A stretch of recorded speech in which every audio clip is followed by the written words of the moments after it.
2월 26일 토요일. 알기 쉬운 기독교 교리 36번째 시간입니다. 오늘은 구원론의 8번째 시간으로 오늘의 주제는 구원받은 자의 삶입니다. 구원받은 자는 어떤 삶을 사는가에 대해서 말씀을 나누도록 그렇게 하겠습니다. 어제 전 시간에 구원의 시제에 대해 살펴봤죠. 이미, 그러나 아직. 구원은 이미 받았다.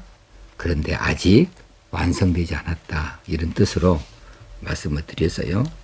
그러면 이 이미와 아직 사이에 있는 이 중간에 걸쳐 있는 이 시간은 악과 고난의 세상 가운데서 우리가 살아갈 수밖에 없는 바로 그런 시간대입니다.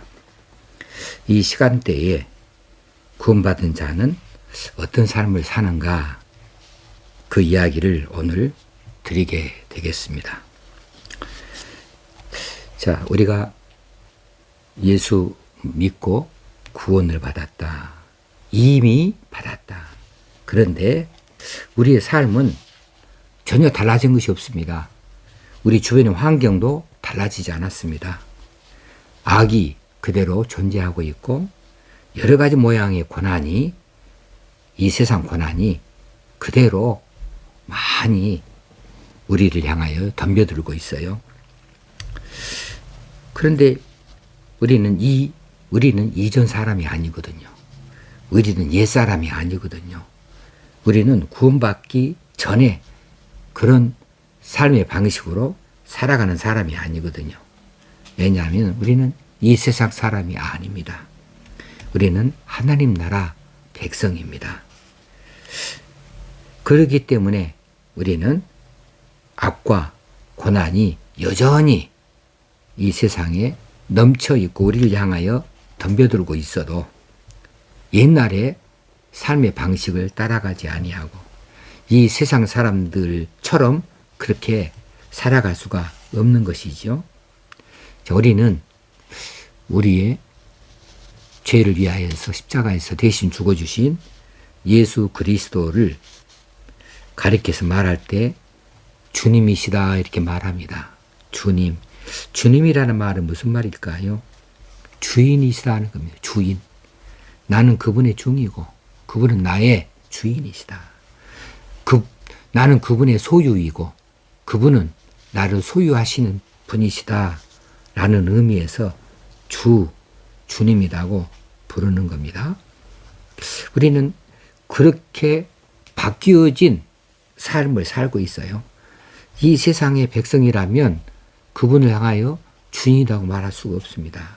그런데 우리는 이 세상 백성으로 살지 아니하고 하나님 나라 백성으로 살면서 하나님의 아들 예수 그리스도를 나를 구원하여 주신 주인이시다고, 주님이라고 그렇게 부르면서 살고 있지요.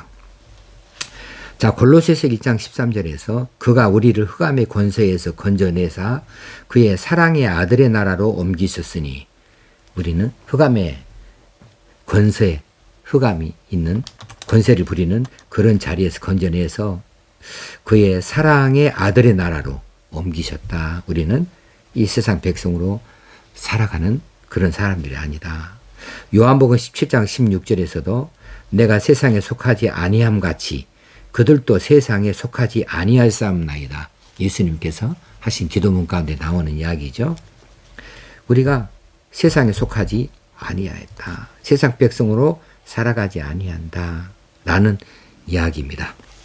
우리는 이 세상의 가치를 버리고 하나님의 뜻대로 살 것에 대해서 고백을 하였습니다. 그리고 하나님을 의지하고 하나님의 말씀에 순종하여 살겠다고 하는 신앙의 결단을 한 사람들입니다. 우리는 구원을 받을 때 회개하고 구원을 받았어요. 구원받은 다음에도 세상 살아가면서 자꾸만 잘못된 일을 저지를 때마다 또 회개하고 그렇습니다. 그러면서 우리는 차츰차츰 변화되어지고 바뀌어져 가게 되는 것이지요. 자, 구원받은 자의 삶으로 우리는 어떻게 살아야 되는가? 로마서 12장 2절이 우리에게 정확하게 제시해주는 말씀입니다. 너희는 이 세대를 본받지 말고 오직 마음을 새롭게 함으로 변화를 받아 하나님의 선하시고 기뻐하시고 온전하신 뜻이 무엇인지 분별하도록 하라. 우리는 이 세대를 본받지 말아라. 이 시대를 본받지 말아라. 이 세상의 방식을 따르지 말아라. 이 세상의 가치관을 바라보지 말아라. 우리는 이제 오직 마음을 새롭게 해서 변화를 받아가지고 하나님이 선하시고 기뻐하시고 온전하신 뜻이 무엇인지 분별하면서 그것을 선택하고 따라가고 순종하는 삶을 사는 것이죠. 그래서 빌립보서 1장 27절에서는 오직 너희는 그리스도의 복음에 합당하게 생활하라 그랬습니다. 너희는 그리스도의 복음에 합당하게 생활하라. 그리스도인들의 윤리는 구원을 얻기 위한 조건이 아닙니다. 만약에 구원을 얻기 위한 조건으로서의 윤리를 우리가 가진다면 우리는 윤리 종교에 빠져요. 기독교는 윤리 종교가 아니에요. 그러나 윤리적 종교인 것은 맞습니다. 우리가 그리스도인 되어 있기 때문에 우리가 그리스도인으로서 윤리를 지키는 겁니다. 그래서 구원을 얻기 위한 조건으로서의 윤리를 지키는 것이 아니고 우리가 하나님의 은혜를 받은 자로서 우리가 그 은혜에 감사하면서 하나님 백성으로 합당하게 살기 위하여 윤리를 갖는 것이죠. 이것이 그리스도인의 윤리관입니다. 우리는 그렇게 세상을 살아가는 사람들로 바뀌게 되어졌습니다. 자, 믿음은 삶의 실제이다. 믿음이라고 하는 것을 지난번에 살펴봤지만 이건 무슨 관념이나 사상이나 생각이나 가치관이나 이런 것으로 끝나지 아니하고 믿음은 행동하는 거예요. 그래서 믿음은 명사같이 보이지만은 사실 우리 안에서는 동사처럼 이렇게 운동력을 갖고 활동력을 가지고 보여줄 수 있어야 되는 것이죠. 자, 우리가 그리스도인이 되었다고 하는 것은 믿음으로 말미암아 의롭다고 인정이 되었고 또 그런 백성으로서 이제 하나님께 의존하고 순종하는 바른 관계에 들어가는 것이라고 하는 겁니다. 우리는 이전에는 하나님께 의존하기보다는 돈을 의존했고 세상의 권세를 의존했고 사람을 의존했고 그랬죠. 그런데 이제는 우리가 그런 옛사람의 방식으로 사는 것이 아니라 이제는 그렇게 살지 않아요. 우리 가치관이 달라졌어요. 우리의 목표가 달라졌어요. 우리는 하나님께 의존합니다. 하나님을 의지합니다. 하나님께 순종합니다. 그래서 하나님과 우리 사이에 바른 관계를 유지해 나아가는 것이고 그 바른 관계 속으로 우리가 들어가게 되어지는 거죠. 그래서 믿음은 우리로 하여금 삶의 실제에서 뭔가 다른 것을 보이게 만들어 놓는다라고 볼 수가 있겠습니다. 이제 우리는 믿음을 말미암아 하나님 백성이 되어졌기 까닭에 땅의 자원만으로 사는 것이 아닙니다. 땅에서 나는 것만 가지고 사는 것이 아니다. 이제는 하늘의 자원을 하나님께서 주시는 거죠.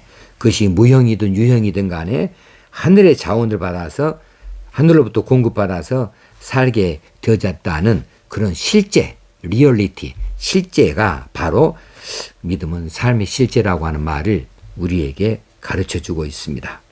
자, 그래서 우리 믿는 사람들의 삶의 현장에서 하나님 의존하는 모습이 나와야 돼요. 하나님께 순종하는 모습이 실제로 드러나 보일 수 있어야 돼요.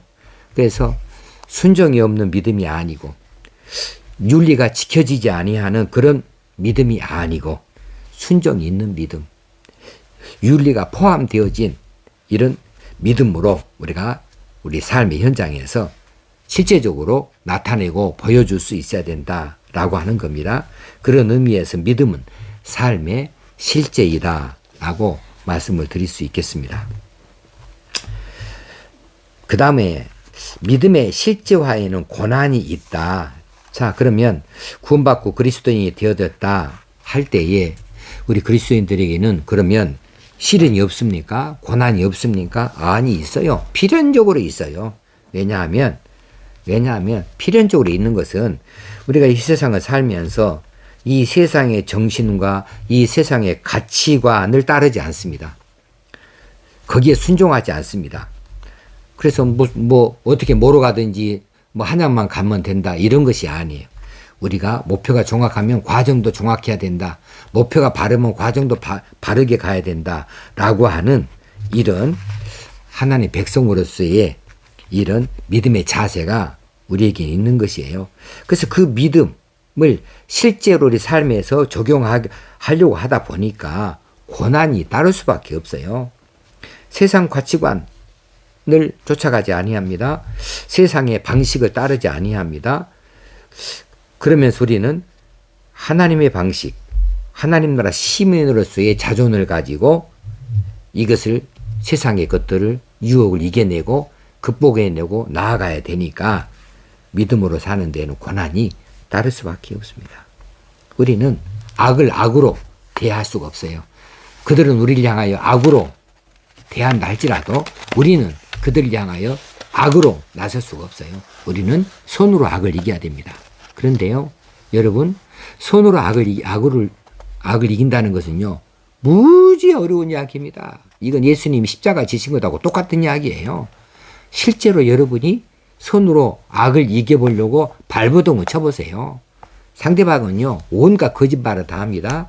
온갖 거짓 증거를 다 댑니다.